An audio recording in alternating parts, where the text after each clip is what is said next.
And I started realizing that the type of clients that I was speaking to had lots of questions. They didn't really understand the process. So I had obviously trained as a bookkeeper and I understand all the technical aspects. But then myself, I had to go on back in the day when it was in person HMRC courses to understand the HMRC processes. And I've just found that I was repeatedly answering the same questions to the clients because they didn't have any knowledge.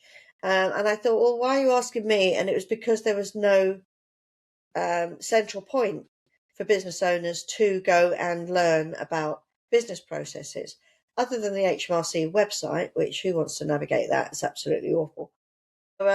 Yeah, so I found myself just repeating the same answers.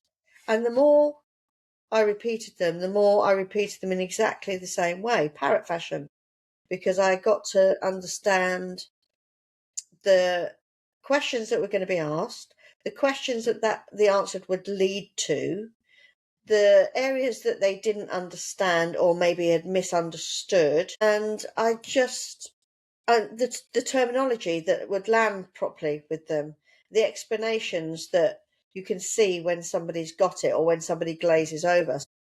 I realised that I was just repeating myself, and I started to wish that I had a resource that I could send them to get the basic education of business processes that they needed, and that wasn't widely available. And I suppose because my previous job had been working for a training company in central London, it naturally fell to training courses because it didn't ever really want just a PDF of the answers to send somebody, because who reads them?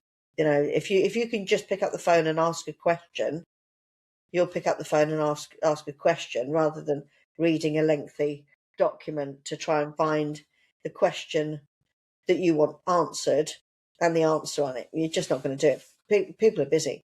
But a short mini course that's interactive lands much better, and the knowledge sits much better. So, but I never got time to do it.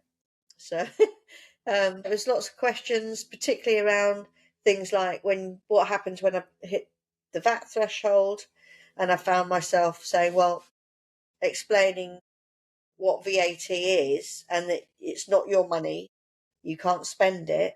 It's when you hit a certain threshold, the government make you a tax collector, which is a VAT collector, but they don't pay you for this, and they know that there's a certain amount of admin.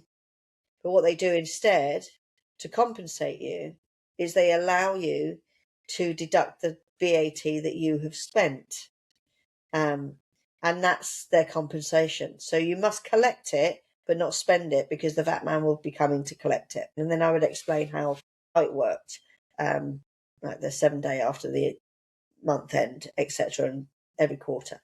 So it was that kind of question. It was things like, I don't know how to read a profit and loss, or what is a P&L. So I would answer, it's in 3 sections. What you've got coming in, what you've got going out, and what's left over. That's it. It's your trading statement. The money you've got coming in, all the money you've got going out, and what you've got left over. And the balance sheet is also 3 sections: what you own, what you owe, and what's left over. So, and cash flow, I used to explain as future bank statements. So your bank statements tell you what you had and coming in and going out the previous month. A cash flow tells you what you've got coming in and going out for the next period, whether it's a month, 3 months, 6 months, however long. But that's your cash flow, and that's how they understood. I mean, I still repeat it, still know these things. So that's like every bookkeeper, every accountant. But after 17 years of repeating the same answers, when I sold my bookkeeping practice, I spent the time to make the resource, because even though I no longer needed it, I knew it was desperately needed, because it would just take time and time and time to answer these questions over and over again.